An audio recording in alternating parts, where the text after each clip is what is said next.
Bonjour à tous, aujourd'hui je vais vous parler du jeu de rôle Vendetta. C'est un jeu de rôle qui est amateur, gratuit et en français, qui est disponible sur le site Un Rôliste sans peignoir. Je vous mettrai le lien en description. C'est un jeu de rôle qui permet de jouer des mafieux lors de la prohibition.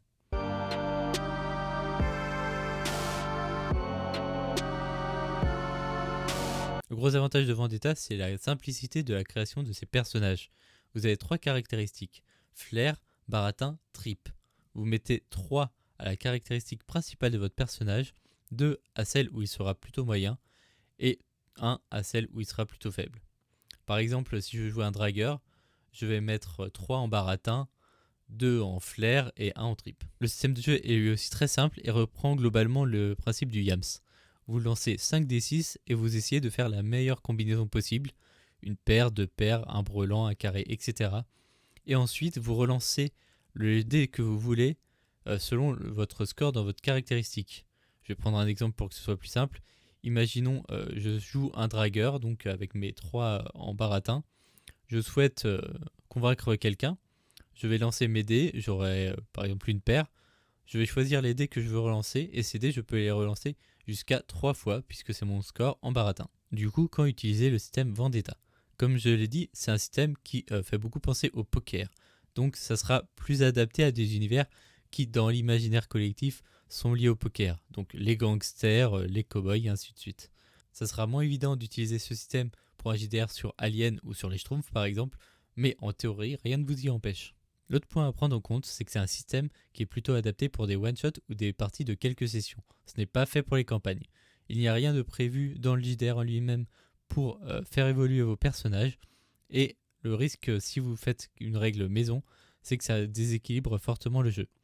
Maintenant, si vous voulez vraiment faire évoluer vos personnages sur plusieurs parties, ce que je vous conseillerais personnellement, c'est plus des compétences passives, par exemple, qui abaisserait la difficulté à obtenir pour tel ou tel jet. Mais bon, je vous recommande quand même d'utiliser Vendetta plutôt pour des one-shots. Du coup, quel est mon avis et l'avis de mes joueurs après avoir fait jouer 2 one-shots en utilisant le système Vendetta? Déjà, il faut savoir que je vais vous mettre en description le replay d'une des parties que j'ai fait jouer sur Twitch qui est disponible sur la chaîne de Mirador, donc n'hésitez pas à aller la voir. Alors pour moi, le principal avantage du système Vendetta, c'est sa simplicité. La création de personnages se fait en quelques minutes, et n'importe quel débutant peut jouer sans avoir à apprendre une quantité de règles astronomiques. C'est un système qui aussi permet de faire à la fois du JDR fun ou plus sérieux. Ça, c'est vraiment au maître de jeu de décider, mais dans les mécaniques, il n'y a rien qui pousse à l'un ou à l'autre. Par contre, c'est un système qui plaira sûrement moins aux joueurs qui aiment jouer des personnages très spécialisés, vu que vraiment c'est pas le cas de la création de personnages. Là, c'est des personnages plutôt génériques, même s'ils ont leurs forces et leurs faiblesses. Des retours que j'ai eu après mes parties, les joueurs ont trouvé que le système est en effet très simple et très rafraîchissant. Une fois qu'on a passé les premiers jets pour se lancer, vraiment l'action s'enchaîne très vite et l'avantage c'est que on n'a pas à fouiller sa fiche pour retrouver telle ou telle information. On a nos 3 caractéristiques, donc on sait ce qu'on doit faire et on le fait. S'il y a une difficulté, ce sera plutôt pour le MJ. Le jeu propose un tableau récapitulant pour telle difficulté quelle est la combinaison à atteindre au moins. Le seul souci là-dedans, c'est que c'est vraiment du coup très au ressenti du MJ. Alors c'est le cas dans pas mal de jeux de rôle, mais voilà, c'est un jeu de rôle à difficulté à atteindre, et donc il faut être capable de bien jauger cette difficulté. C'est en tout cas une difficulté que j'ai eue personnellement lors de mes 2 parties, ce qui fait que les parties ont été légèrement trop simples pour mes joueurs. Après peut-être que vous réussirez à mieux doser que ça, tant mieux. Petite astuce utile, pensez à prévoir des aides de jeu avec les combinaisons possibles et leur ordre afin que vos joueurs qui ne connaissent pas le poker s'y retrouvent sans problème. En résumé, je trouve que Vendetta est un JDR très sympa pour proposer des petits one-shots de temps en temps sur des univers adaptés.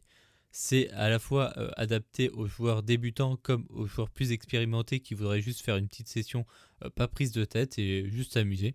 Maintenant, est-ce que je conseillerais ce JDR pour un MJ débutant?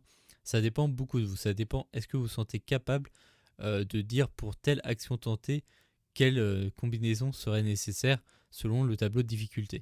Si vous vous sentez tout à fait apte à faire ça, il n'y a pas de souci, bah lancez-vous et profitez, c'est vraiment un très bon jeu de rôle. Si vous n'êtes pas sûr, à vous de voir. Si vous avez aimé cette vidéo, n'hésitez pas à mettre un petit like pour dire à YouTube que ça vaut le coup de la recommander à d'autres personnes. Et si vous voulez être au courant dès que je sors une vidéo, n'hésitez pas à vous abonner, ça m'aidera également à savoir que ça vous a plu. Je vous dis à très bientôt sur une autre de mes vidéos et je vous souhaite des bonnes parties de jeu de rôle. Salut!